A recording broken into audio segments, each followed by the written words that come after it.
देखिए, हमारे देश में theory of separation of powers है और ये theory of separation of powers हमारे संविधान के बेसिक स्ट्रक्चर का हिस्सा है, जिसमें एग्जीक्यूटिव, लेजिस्लेटर, जुडिशरी ये तीनों आज़ाद हैं।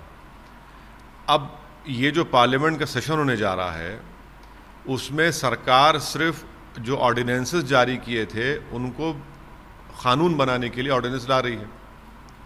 ना क्वेश्चन आवर होगा, ना क्वेश्चन आवर के साथ अनस्टार्ट क्वेश्चन भी नहीं लिए जाएंगे, ना प्राइवेट नंबर्स बिजनेस होगा। तो फिर इस पार्लियामेंट इसलिए बनाई गई कि मेंबर्स ऑफ पार्लियामेंट जो लेजिस्लेचर का हिस्सा है वो सरकार को देश की जनता के सामने अकाउंटेबल बनाए। अब सरकार जो है ये अकाउंटेबिलिटी को ख़त्म कर रही है, देश की जनता के सामने जवाबदेही को अपनी ख़त्म कर रही है हमारे देश की सबसे बड़ी पंचायत में, और सिर्फ अपने ऑर्डिनेंस को लाएगी। तो ये तो पहले theory of separation of powers के ख़िलाफ़ है, बेसिक स्ट्रक्चर के ख़िलाफ़ है। इसीलिए मैंने आज स्पीकर जनाब ओम बिरला साहब को लेटर भी लिखा और उनसे रिक्वेस्ट की कि sir, theory of separation of powers में लेजिस्लेचर सुप्रीम है, पार्लियामेंट सुप्रीम है, आप इसको अलाउ मत करिए। दूसरा, ये जो पॉइंट निकाला गया कि भाई 15 दिन का टाइम चाहिए क्वेश्चन देने के लिए, तो मैंने स्पीकर साहब से दरख्वास्त की कि जितने दिन का हमारा पार्लियामेंट का सेशन होगा उसमें एक दिन आप, यानी एक दिन 4 घंटे का होगा, तो 4 घंटे सिर्फ आप एक दिन, जितने दिन पार्लियामेंट चलेगा उसमें एक वर्किंग डे आप सिर्फ क्वेश्चन आवर रख दीजिए 4 घंटे का। तीसरे, अगर आखिरी दिन आप क्वेश्चन आवर लेंगे तो 15 दिन भी हो जाएंगे कल से।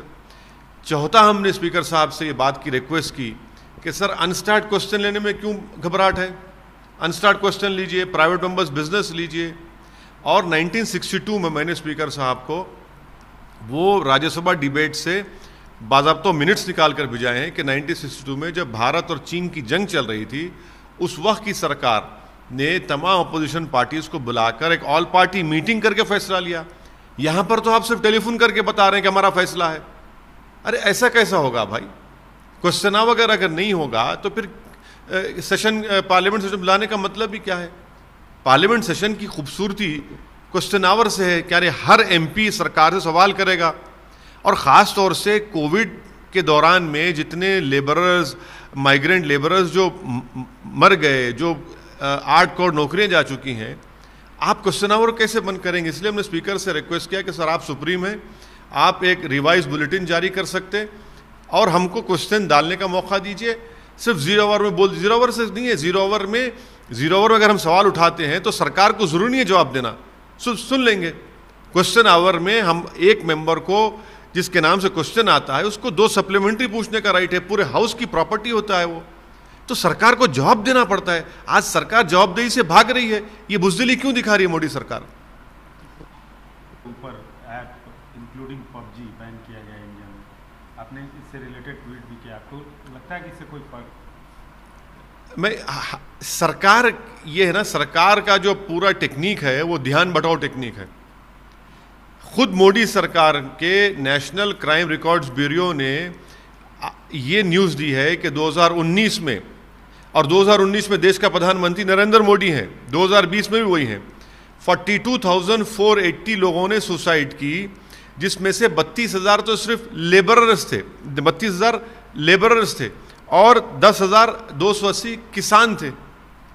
इस पर क्यों नहीं बात करते आप? इस पर बात ही नहीं करेंगे। 42,000 लोग खुदकुशी किए हैं, लेबरर्स हैं, किसान हैं, और ये लेबरर्स का परसेंटेज पिछले साल 2018 से बढ़ चुका है। अब ये हमने पबजी को बैन किया, ऐप्स को बैन किया। अरे भाई, ये किसान जो खुदकुशी कर रहा है, जो सुसाइड बढ़ रही है लेबरर्स की, अर्बन एरियाज में बढ़ रही है, उसकी फिक्र नहीं है। और तमाम के तमाम जो नरेंद्र मोदी को अपना हीरो मानते हैं, अपना गॉड मानते हैं, भगवान मानते हैं, वो थाली बजा रहे हैं। अरे भाई, कुछ तो शर्म करो। 42,000 लोग खुदकुशी कर लिए, सरकार को आप नहीं पूछेंगे, आड़े हाथ नहीं पूछेंगे, नहीं पूछ सकते, क्योंकि मोर को दाना खिला रहे हैं, और वो 42,000 लोग जो खुदकुशी कर गए उनको कोई पूछने वाला नहीं है। सर, आप चैनल्स पे सवाल उठा रहे हैं कि ये इस पे डिबेट होगा, पबजी पे होगा, इस पे होगा, सुशांत सिंह राजपूत पे होगा। देख लीजिए, देख भाई, सच साबित हुआ ना। आज देख लीजिए, चैनल खोलिए, क्या कोई चैनल डिस्कस कर रहा है? कि इतने किसान खुदकुशी क्यों किए, इतना लेबरर्स 32,000 क्यों खुदकुशी किए? उठा के देख लीजिए, चैनल खोल के देख लीजिए, सब के सब क्या कर रहे हैं, या तो मोदी की तारीफ में लगे हुए हैं, या फिर वो बेचारे उस एक्टर की जो मौत हुई उसके बारे में लगे हुए हैं।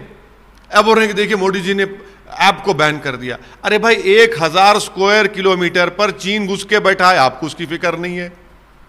हमारे 20 जवान शहीद हो गए, आपको उसकी फिक्र नहीं है। अब तो गन रेंज में आ गए हैं भारत की सेना और चीन की फौज, उसकी आपको फिक्र नहीं है। तो फिर आप ये डाइवर्जन क्यों करते हैं? मगर देश को ये समझना पड़ेगा कि जो मुद्दे गरीबों से ताल्लुक़ रखने वाले हैं, देश की सिक्योरिटी से ताल्लुक़ रखने वाले हैं, देश के किसानों से ताल्लुक़ रखने वाले हैं, देश के लेबर से ताल्लुक़ रखने वाले हैं, नरेंद्र मोदी की सरकार इस पर बात ही नहीं करना चाहती। वो खुश हैं कि टीवी चैनल पर सिर्फ पबजी के ऊपर डिबेट हो जाए, वो खुश हैं कि टीवी चैनल पर एक एक्टर की मौत के ऊपर डिबेट हो जाए, मगर इन मुद्दों पर कोई डिबेट ना हो। लेकिन जहाँ तक चाइना बॉर्डर पे और चीज़ों पे है, सरकार ने आश्वासन दिया है कि हमारी सीमाएं सुरक्षित हैं, सब कुछ ठीक है। गवर्नमेंट ने तो आश्वासन दिया है ना। कौन सा आश्वासन दिया? एक्सटर्नल अफेयर्स मिनिस्टर का एक न्यूज़ वेबसाइट को इंटरव्यू है कि 1962 के बाद सबसे सीरियस सिचुएशन है। जब सबसे सीरियस सिचुएशन है और इतनी बातचीत जो हमारी चीन से हो रही है हर लेवल पर, उसके बावजूद भी चीन घुसे जा रहा है, अपने मिसाइल्स को लगा दिया है, अपने टैंक्स को खड़ा कर दिया है, 1000 स्क्वायर किलोमीटर पर कब्जा कर चुका है, डेप्सांग में, पोंगसोंगसू लेक में, हर जगह पर, ईस्टर्न लद्दाख में, और सरकार सिर्फ गलत बोल रही है। नरेंद्र मोदी ने झूठ कहा देश को, फिर से कह रहा हूं, जब उन्होंने कहा था ऑल पार्टी मीटिंग में ना कोई आया है, ना कोई घुसा है, ना कोई ठहरा हुआ है, उसके बाद सरकार एक्सपोज हो गई। आज भी सरकार बुरी तरह एक्सपोज हो रही है। ईस्टर्न लद्दाख में चीन की फौज घुसकर बैठी है इंडियन LAC के अंदर।